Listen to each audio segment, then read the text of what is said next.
నాకు ఇచ్చినటువంటి జీవితమే.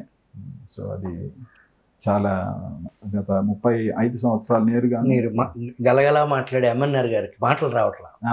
నిజంగా అంటే ఆయన అసలు మేము ఆయన ఒక మాట అంటే పూర్తిగా ఏదైనా విశ్వసించేవాడండి. ఆయన గత సంవత్సరం నుంచి నా టైం అయిపోయింది, నేను వెళ్ళిపోతున్నాను, నాకు ఎప్పుడు ఏమవుతుందో తెలియదు అని అట్లా అంటుంటే అన్ని వాటిలు విన్నాం కానీ ఇది వినలేదండి.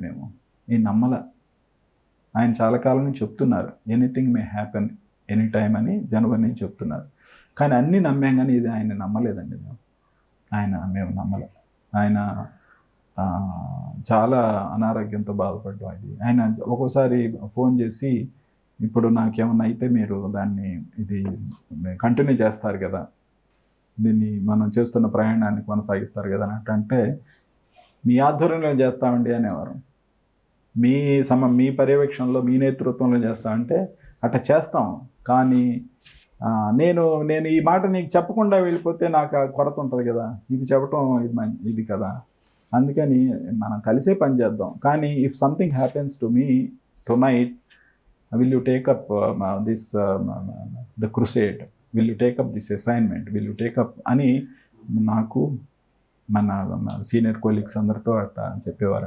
ఆయన అట్లా కానీ ఆయన మాటలు మేము నమ్మల. ఈ ఒక్క మాటను నమ్మలేదండి. మిగతా అన్నీ నమ్మాము, అన్నీ ఆయన వేదవాక్కులాగా పాటించాము, ఇది మాత్రం నమ్మల. ఆయన ఎన్నికల రిజల్ట్స్ వచ్చిన రోజు కూడా అండి గంటకు పైగా ఆయనతో సమావేశం అయ్యాం. ఆ రోజు 4వ తారీఖు అండి, జూన్ 4వ తారీఖు రిజల్ట్స్ వస్తే సాయంత్రం ఆయనతో అయ్యాం. ఆయన ఉదయం వచ్చి ఒకసారి కలుస్తామండి అన్నాము. మా కొలీగ్ అందరం కలిసి వెళ్తాం అన్నాం. అంటే రండి, నేను పడుకొనే మాట్లాడతానన్నారు. కానీ ఆయన అండి ఓపిక తెచ్చుకొని హాల్లోకి వచ్చి కూర్చున్నారు కానీ ఓపిక లేదు. కానీ ఆయన అన్నీ మాట్లాడారండి. అన్నీ ఎంత అంటే ఆయన శరీరం ఏమో సహకరించట్లేదు, మెదడు మాత్రం పాదరసమేనండి. అది షార్ప్గానే, చాలా షార్ప్ అండి. పొద్దున్న 8 నుంచి వార్తలు చూస్తూనే తెలుసుకుంటూనే సమాచారం చేస్తూనే ఉన్నారండి, పాదరసం ఆయన. సో అందుకని ఆయన ఆ రోజు కూడా అండి ఈనాడు స్వర్ణోత్సవం గురించి మనం మాట్లాడుకోవడానికి వచ్చే గురువారం నాడు కలుద్దామండి అని అన్నా. నా ప్రశ్న ఉంది వాస్తవానికి. నెక్స్ట్ మంత్ ఎలాగో 50 years ఇది. అసలు దాని గురించి ఏమన్నా ఎంఎన్ఆర్ గారితో ఆయన పంచుకున్నారా ఆయన ఆలోచనలో అనేది? అసలు చాలా కాలం నుంచి ఆయన మార్చిలో అందరికి ఉత్తరం రాశారండి, మన సర్క్యులర్ ఇచ్చారు స్టాఫ్ అందరికీ. మనం త్వరలో 50 ఏళ్ళు పూర్తి చేసుకుంటున్నాం, ఇది ఒక మహత్తరమైన అవకాశం, ఈ స్వర్ణోత్సవాల సమయంలో మీ సూచనలు తెలియజేయమని అందరికీ ఒక ఉత్తరం రాశారండి. స్టాఫ్ అందరికీ కొన్ని వందల మంది వాళ్ళు బదులు ఇచ్చారు. వాళ్ళందరూ కూడా పెద్ద సుదీర్ఘమైన నివేదికలు ఇచ్చారు, కొంతమంది సలహాలు చెప్పారు, అన్నీ చెప్పారండి. అట్లాంటి ఆయన చాలాసార్లు మాట్లాడారు మా సమీక్షా సమావేశాల్లో, మా ఎన్నికల సమావేశాల్లో, మా సీనియర్స్ కలిసినప్పుడు మనం ఏం చేద్దామని అన్నారు. ప్రధానంగా 4 అంశాలు వచ్చేవండి. ఒకటి, అసలు ఒక వేడుక నిర్వహణ, ఎక్కడో అందరు కలవటం, ఒక వేడుక నిర్వహణ. 2, ఏదో ఒక సావనీరు లాంటివి తీసుకురావడం, లేదు ప్రజలకు ఈనాడు గురించి చెప్పటం పత్రిక ద్వారా. 4వదండి, ఈనాడుని ఒక సర్వాంగ సుందరంగా తీర్చిదిద్దడం. ఆయన ఎప్పుడు ఒకటేనండి, change is the only permanent thing అనేవారు. ఎంత గొప్ప మాట. Change is the only permanent thing. ఎప్పుడు కూడా మార్పు ఉండాలి, కొత్త నీరు రావాలి, పాత నీరు వెళ్ళిపోతూ ఉండాలి. అదే శాశ్వతం కాదు అనే దానికి అందంగా చెప్పారు. Change is the only permanent thing అనేది ఎప్పుడు చెప్తుంటారు. ఒక చిన్న విషయం చెప్తానండి. ఈనాడు జిల్లా పత్రికలు ఆయనే ప్రారంభించారండి. అది గొప్ప సాహసం అని మనం ఇంతకుముందు అనుకున్నాం. ఈనాడు జిల్లా పత్రికలు ప్రారంభించినప్పుడు సెన్సేషను, అందరూ తెలుగులో, భారతీయ ఇతర భాషా పత్రికల్లో అందరూ ప్రారంభించారండి.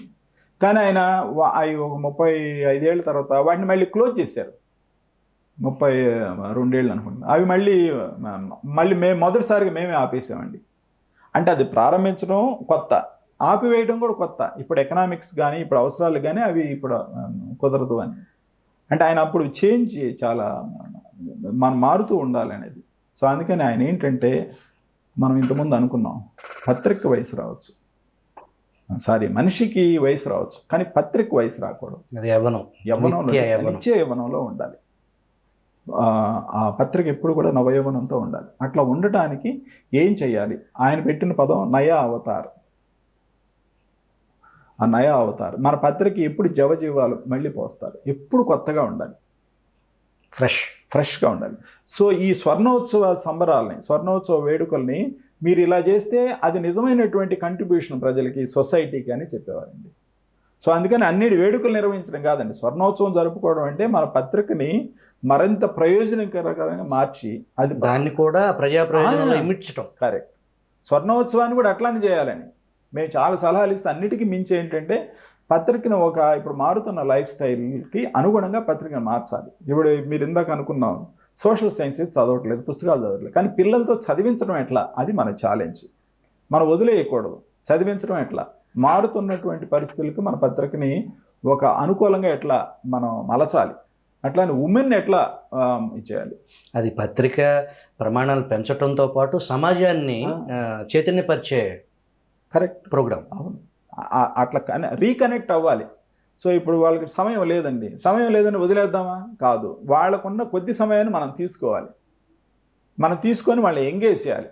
ఆయన ఒకటి చెప్పేవారండి మీటింగ్స్లో, ఏంటంటే పత్రిక మొత్తం చదివి మనం తిట్టుకోవాలి. వాడు ఏమని, నా సమయం అంతా వీళ్ళు తీసేసుకున్నారని వాడు తిట్టుకోవాలి, అంతలాగా వ్యసనం అట్ట చేయాలి అని ఆయన చెప్పేవారు.